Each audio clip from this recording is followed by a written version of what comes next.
What would you say from like all the people you've coached, right? From those who like struggle in business, aside from the fear aspect that you discussed, who struggle in business and those who actually like accomplish or achieve success, whatever success means in their mind, could be $1 million, $500,000, whatever it is, right?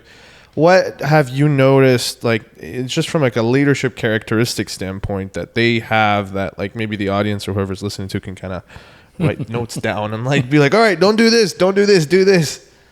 All I have to do is mentally go through my lineup of clients right now, and I know exactly how to answer that. Yeah. People that are fundamentally just driven to successful outcomes. And it doesn't necessarily mean that what they're doing today will be that success. Sometimes this becomes a springboard for something later on that becomes successful. But these folks are what a lot of us in this industry call, they're coachable. They're willing to open up and recognize that not everything that they know or have done in the moment was the right thing to do, and they can learn from someone else.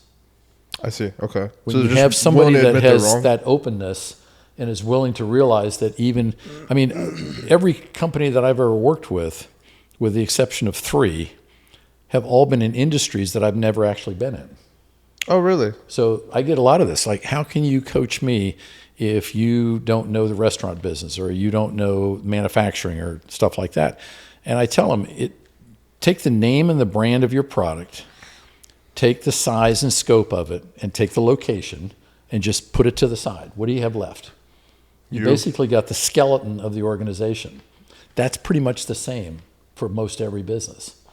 Every business has a marketing department and a sales team and finance and compliance and legal help. We can kind of put that in like a cool analogy where it's like, every athlete of whatever sport, they have different skill sets that their body is capable of competing. But when you take away the surface level, what do you have? You have a beating heart, right? Yeah. You have the breathing lungs.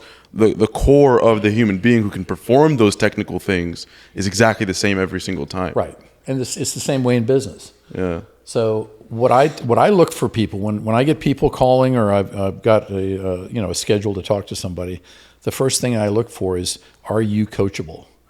Or are you so kind of stuck in your own mindset, in your own way of doing things, that nobody can reach you? And if that's the case, and you already realize you're going down the wrong path, it's just a matter of time before you burn out.